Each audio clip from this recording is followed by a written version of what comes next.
Karena Allah menciptakan kita untuk ibadah. Wa ma khalaqtul jinna wal insa illa liya'budun. Tidak aku ciptakan jin dan manusia melainkan aku beribadah kepadaku. Beribadah dengan melaksanakan ibadah itu ikhlas karena Allah dan ittiba, mengikuti contoh Rasulullah sallallahu alaihi wasallam. Di antara yang kita dianjurkan untuk melaksanakan ibadah kepada Allah yaitu dengan membaca Al-Qur'an. Membaca Al-Quran ini tidak boleh lepas bagi kehidupan seorang mukmin dan mukminah. Karena Al-Quran merupakan pedoman hidup. Al-Quran merupakan cahaya. Al-Quran merupakan hidayah. Al-Quran merupakan ruh. Al-Quran merupakan kitab petunjuk yang kalau kita mengikuti yang kita tidak akan sesat dan tidak akan celaka selama-lamanya. Fa imma ya'tiyannakum minni hudan faman ittaba'a hudaya fala yadhillu wa la yashqa. Apabila datang pada kalian dari Allah petunjuk, maka barang siapa yang mengikuti petunjukku dia tidak akan sesat dan tidak akan celaka. Di dalam surah Thaha di ayat 123. Jadi faman ittaba'a hudaya fala yadhillu wa la yashqa. Barang siapa yang mengikuti petunjukku maka dia tidak akan sesat, tidak akan celaka selama-lamanya. Ikhwan fillah, jazakumullah, kepada seluruh kaum muslimin dan muslimat. Al-Quran ini harus kita baca karena Allah memerintahkan kita untuk membaca Al-Quran. Allah berfirman di dalam surah Fatir dan juga dalam surah An-Naml. Di dalam surah An-Naml ayat 91, ayat 92 Allah berfirman, Innama umirtu an a'budu rabba hadhil balati lati harramaha wa lahu kullu syai' wa umirtu an akuna minal muslimin wa an atluwal Qur'an faman ihtada fa innama yahtadi nafsi wa man dhalla faqul innama ana minal mundhirin. Allah berfirman, Innama umirtu, sesungguhnya aku diperintah oleh Allah an a'budu rabba hadhil balati lati harramaha wa lahu kullu syai'. Aku diperintah oleh Allah untuk menyembah Allah, Rabb negeri ini, negeri Mekah yang telah menjadikannya suci dan kepunyaan Allah segala sesuatu.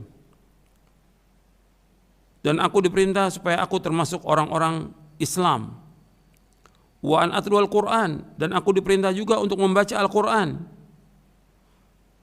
Faman ihtada fa innama yahtadi nafsi wa man dhalla faqul innama ana minal mundhirin. Barang siapa yang mendapat petunjuk maka sungguhnya ia hanyalah mendapat petunjuk untuk kebaikan dirinya, dan barang siapa yang sesat maka katakanlah sungguhnya aku ini tidak lain hanyalah seorang pemberi peringatan. Surah An-Naml ayat 91-92. Allah juga berfirman dalam surah Fatir ayat 29 ayat 30. Innal ladzina yatluna kitaballah wa aqamus shalah wa anfaqu mimma razaqnahum sirran wa alaniyah yarjuna tijaratan lan tabur liwafiyahum ujurahum wa yazidahum min fadlih innahu kana ghafurun syakur. Allah berfirman dalam surah Fatir ayat 29-30, sesungguhnya orang-orang yang selalu membaca kitab Allah dan mendirikan salat dan menafkahkan sebagian dari rezeki yang kami anugerahkan kepada mereka dengan diam-diam dan terang-terangan.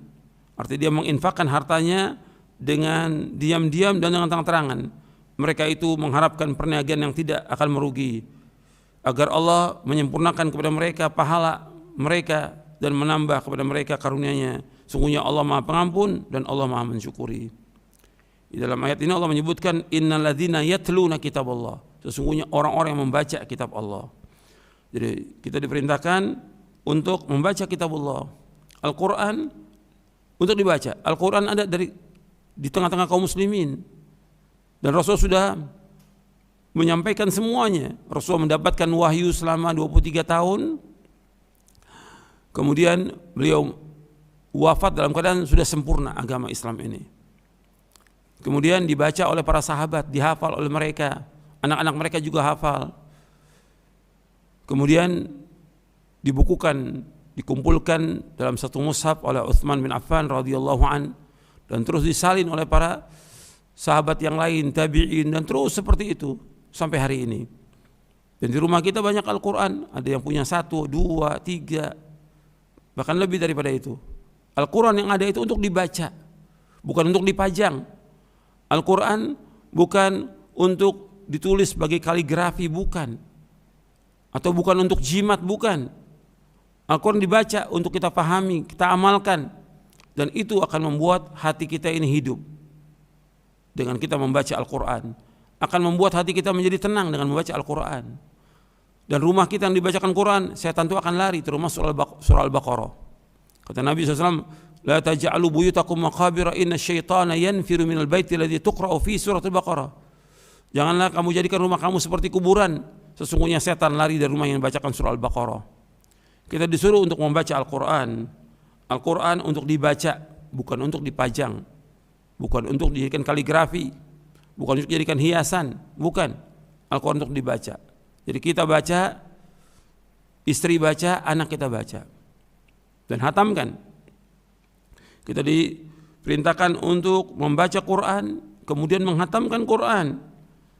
Disuruh kita untuk menghatamkan. Artinya apalagi di bulan Ramadan, kita berusaha, para ulama salaf itu membaca dan menghatamkan Al-Quran. Dan membaca Al-Quran fadilahnya besar.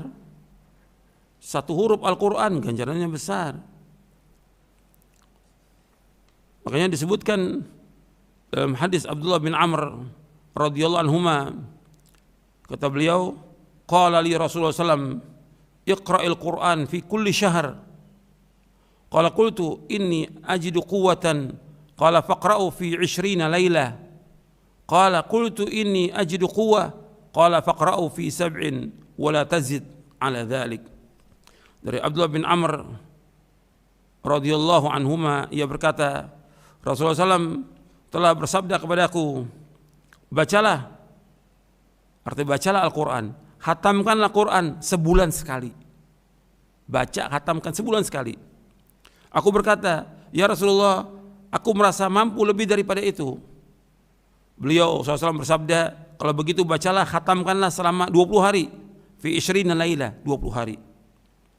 Kemudian aku kembali menjawab, ya Rasulullah, aku masih mampu lebih dari itu. Maka Rasulullah SAW bersabda, kalau begitu bacalah, hatamkanlah Al-Quran selama 7 hari. Dan jangan lebih daripada itu. Hadis ini sahih, diriwayatkan oleh Imam Bukhari, Muslim, Abu Daud, At-Tirmidzi dan Ahmad. Dan lafaz ini lafaz Muslim.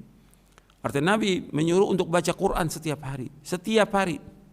Dan disuruh untuk menghatamkan selama sebulan. Karena Abdullah bin Amr kuat, Nabi suruh 20 hari. Karena kuat, disuruh lagi Nabi untuk membaca dalam sepekan. Jangan kurang daripada itu. Sebab kalau kurang, umpamanya 3 hari, khawatirnya dia tidak paham. Dalam riwayat yang lain, Abdullah bin Amr membaca 3 hari, berarti sehari 10 juz. Dan kita harus usaha seperti itu. Kita baca, istri kita baca, anak kita baca. Terutama di bulan Ramadan. Syahrul Quran. Allah turunkan Al-Quran di bulan Ramadan. Syahrul Ramadan alladzi unzila fihil Quran hudan linnasi wa bayyinatin minal huda wal furqan.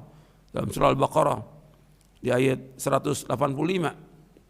Allah menyebutkan syahrul Ramadan, bulan Ramadan diturunkan padanya Al-Quran. Kita harus baca Al-Quran. Allah turunkan Al-Quran di malam Lailatul Qadar. Maka baca. Dan ikhwan fiddin azakumullah, membaca Al-Quran ganjarannya besar. Orang beriman harus baca Al-Quran. Orang muslim harus baca Quran. Dan harus bisa baca Quran. Orang Islam harus bisa baca Quran. Harus belajar. Insya Allah bisa. Ada kita bisa belajar dalam sepekan. Ada juga yang 10 hari. Ada yang sebulan. Tapi harus belajar. Harus bisa. Harus lancar baca Al-Quran. Gak boleh seorang muslim gak bisa baca Quran. Tidak boleh. Ada aib. Ada aib. Aib bagi seorang muslim gak bisa baca Quran. Dan banyak cara untuk bisa belajar. Kemudian ikhwan fillah azakumullah, membaca Al-Quran ganjarannya besar. Rasulullah SAW bersabda dalam hadis yang diriwayatkan dari sahabat Abdullah bin Mas'ud radhiyallahu an, Rasulullah SAW bersabda, man qara'a harfan min kitabillah falahu bihi hasanah wal hasanatu bi asyri amsalha la aqulu alif lam mim harf walakin alifun harf wa lamun harf wa mimun harf. Dari Abdullah bin Mas'ud radhiyallahu an, ia berkata, Rasulullah SAW bersabda, barang siapa membaca satu huruf Al-Quran, maka dia mendapatkan satu ganjaran. Dan satu ganjaran itu menjadi 10 kali lipat. Aku tidak berkata alif lam mim itu satu huruf, tetapi alif satu huruf, lam satu huruf, dan mim satu huruf. Hadis ini diriwayatkan oleh Imam Tirmidzi, dan Tirmidzi kata hadis ini hasan sahih. Hadis ini sahih diriwayatkan oleh Imam Tirmidzi, Ibnu Abi Syaibah dalam kitabnya Al-Musannaf, dan yang lainnya. Disahihkan oleh Syekh Al-Albani dalam Sahih Jami' Shaghir dan juga dalam silsilah ahadits as-sahihah. Disuruh kita untuk membaca Al-Quran. Satu huruf Al-Quran 10. Jadi kalau alif lam mim 30 ganjarannya. Ini besar. Jadi ikhwan fillah, azakumullah, kita diperintahkan baca Al-Quran. Nabi bersabda, Iqra'ul Quran fa innahu ya'ti yaumal qiyamati syafi'an li ashabihi. Baca Al-Quran karena Al-Quran akan memberikan syafaat kepada orang yang membacanya nanti pada hari kiamat. Hadis sahih riwayat Muslim. Bahkan dalam riwayat yang diriwayatkan oleh Imam Hakim dalam kitabnya Al-Mustadrak, Nabi menyebutkan bahwa puasa dan Al-Quran akan memberikan syafaat kepada seorang. Al-Quran memberikan syafaat dan juga puasa memberikan syafaat. Maka jangan kita tinggalkan, setiap hari kita harus membaca Al-Quran. Dan orang yang cinta kepada Allah, cinta kepada Rasulullah, dia harus membaca Al-Quran. Disebutkan di dalam hadis Nabi SAW, Nabi bersabda, "Man sarrahu ayyuhibballah wa rasulah falyaqra fil mushaf." Barang siapa yang ingin, yang senang mencintai Allah dan Rasulnya, falyaqra fil mushaf, maka hendaklah dia membaca mushaf. Maksudnya mushaf Al-Quran ini, mushaf ini dibaca. Barang siapa yang cinta kepada Allah, baca mushaf Al-Quran. Ini mushaf Al-Quran dibaca. Baca mulai dari alif lam mim, surah Al-Baqarah, dari mulai Al-Fatihah, Al-Baqarah, tamatkan sampai An-Nas. Jadi orang yang mencintai Al-Quran, dia baca di mushaf. Man sarrahu ayyuhibballah wa rasulah falyaqra fil mushaf. Barang siapa yang senang mencintai Allah dan Rasulnya, hendaklah ia membaca mushaf, mushaf Al-Quran. Ini mushaf ini, mushaf Al-Quran ini baca. Dan hadis ini hasan diriwayatkan oleh Imam Abu Nuaim dalam kitabnya Hilyatul Awliya dan lainnya dari sahabat Abdullah bin Mas'ud. Dan dihasankan oleh Syekh Al-Albani dalam Sahih Jami' Shaghir dan juga dalam silsilah ahadits as-sahihah. Jadi kita harus baca, seorang mukmin harus baca mushaf. Disuruh kita baca mushaf Al-Quran. Dan Quran ini akan menjadi hujjah nanti di hari kiamat. Apakah kita baca atau tidak, kita amalkan atau tidak, akan jadi hujjah. Kata Nabi SAW, Al-Quranu hujjatun laka au alaika. Quran itu hujjah bagi kamu atau kamu. Maksudnya hujjah bagi kamu itu kalau kamu baca, pahami, tadabbur, mengamalkannya, itu bagi kamu. Tapi alaika, atas kamu, ketika orang dia tidak baca Al-Quran, atau dia baca tapi dia nggak mengamalkannya, atau dia membaca tapi dia menentang Al-Quran, maka itu akan jadi hujjah bagi dia, akan dituntut di hari kiamat orang-orang yang seperti itu. Jadi ikhwan fillah, azakumullah, Al-Quran harus dibaca. Seorang mukmin itu harus membaca Al-Quran setiap hari. Dan Al-Quran isinya semuanya keberkahan. Kalau rumah tangga kita ingin berkah, baca Al-Quran. Ini kitabun mubarak, kitab yang diberkahi oleh Allah Subhanahu wa taala. Al-Quran kitab yang diberkahi oleh Allah Subhanahu wa taala. Harus kita baca, dan juga akan membuat kita ini tenang. Kalau kita baca Quran, kita akan mendapatkan ketenangan. Tentang Quran di kitab yang diberkahi, Allah sebutkan dalam surah Sad ayat 29. Surah Sad ayat 29, Allah berfirman, "Kitabun anzalnahu ilaika mubarakun liyadabbaru ayatihi wa liyatadhakkara ulul albab." Kitabun anzalnahu ilaika mubarak. Kitab yang kami turunkan kepadamu mubarak, yang diberkahi oleh Allah. Liyadabbaru ayatihi, agar kalian mentadabburkan ayat-ayatnya, wa liyatadhakkara ulul albab, dan juga agar kalian orang-orang yang mempunyai pikiran itu, yang berakal, mendapatkan pelajaran darinya. Ikhwani fiddin, azakumullah, Al-Quran ini di samping kita baca, kita juga wajib untuk mentadaburinya, karena Allah merintahkan mentadaburi isi Al-Quran. Allah merintahkan kita untuk mentadaburi isi Al-Quran. Allah berfirman dalam surah Muhammad di ayat 24, afala yatadabbaruna al-Qur'an am ala qulubin aqfaluha. Apakah mereka tidak mentadaburkan isi Al-Qur'an atau di hati mereka itu ada kuncinya? Allah menyuruh kita baca Quran, Allah menyuruh tadabbur, merenungi isinya, memahami isinya, kemudian mengamalkan. Karena Allah turunkan Al-Quran untuk diamalkan, bukan untuk pajangan, bukan sekedar dibaca tilawahnya dengan bacaan yang bagus, bukan.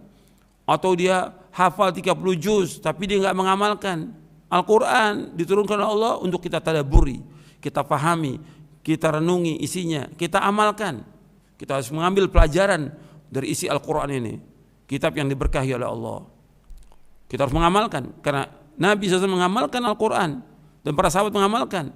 Quran itu diumpamakan oleh para ulama bahwa para sahabat itu seperti Quran yang berjalan. Betul-betul mereka amalkan. Tauhid mereka amalkan, ibadahnya mereka amalkan, semua mereka amalkan. Termasuk akhlak mereka amalkan. Semuanya, muamalah mereka semuanya indah dan bagus karena mengamalkan Quran. Ini pedoman hidup, petunjuk hidup. Yang kalau kita amalkan, kita akan bahagia, di dunia akan bahagia, di akhirat akan bahagia. Ketenangan dan kebahagiaan dengan membaca Al-Quran. Al-Quran itu zikir, Al-Quran zikir. Karena Allah menyebutkan inna nahnu nazzalna dzikra wa inna lahu lahafizun. Sungguhnya kami yang turunkan az-zikr itu Al-Quran, kami yang akan menjaganya. Allah juga menyebutkan ala bi dzikrillahi tatma'innul qulub. Ketahuilah dengan berzikir kepada Allah hati akan tenang. Dalam surah Ar-Ra'd di ayat 28, ketahuilah dengan berzikir kepada Allah hati akan tenang. Jadi ketika kita ada problem, ada masalah, ada musibah, baca Quran, renungi isinya, pahami isinya. Allah banyak menyebutkan tentang berbagai macam yang terjadi pada masa yang lalu, pada masa sekarang dan masa yang akan datang. Baca Quran itu, renungi. Insya Allah kita akan tenang hati kita. Karena ini zikir, di samping zikir-zikir yang lain yang kita baca subhanallah, alhamdulillah, wallahu akbar, la haula wala quwwata illa billah, istighfar dan yang lainnya, Quran baca. Quran, itu nasihatnya para ulama. Bahkan Nabi ketika ditanya oleh seorang sahabat, apa yang kau wasiatkan? Wasiatkan dengan Quran, baca Quran. Wasiat para sahabat juga Quran, wasiat para ulama salaf Quran. Kalau disebutkan Quran, ya harus dengan sunnah dan harus dipahami dengan pemahaman para sahabat. Maka mulai sekarang kita hidupkan nih, baca Al-Quran. Apakah di bulan Ramadan atau selain Ramadan, tetap terus kita baca Quran, nggak bisa lepas kita dengan Al-Quran. Kita, istri kita, anak kita terus baca Quran dan pahami isinya, amalkan. Ini baru kita merasakan kenikmatan dalam hidup ini. Dan kalau kita banyak berzikir dan terus ingat kepada Allah, ingat kepada kematian, ingat bahwa kita pasti akan kembali kepada Allah, kita amalkan ini semuanya. Ini merupakan ketenangan, kebahagiaan, keberkahan, dan ini surga dunia. Yang kata Syekhul Islam, barang siapa yang tidak masuk surga dunia, nggak akan masuk surga akhirat. Keberkahan itu ada dengan kita melaksanakan isi Al-Quran. Itulah surga dunia dengan kita mengamalkannya. Kita akan mendapatkan ketenangan, akan dapat keberkahan, akan dapat ganjaran, akan dapat pahala, dan tujuan hidup kita surga. Yang tinggalkan Al-Quran. Mudah-mudahan apa yang saya sampaikan bermanfaat untuk saya dan untuk antum sekalian, dan mudah-mudahan kita diberikan taufik oleh Allah, diberikan kekuatan untuk mengamalkannya dari isi Al-Quran. Wassallallahu Nabi Muhammadin sallallahu alaihi wa ala alihi wasallam wa akhiru da'wana alhamdulillahi rabbil alamin.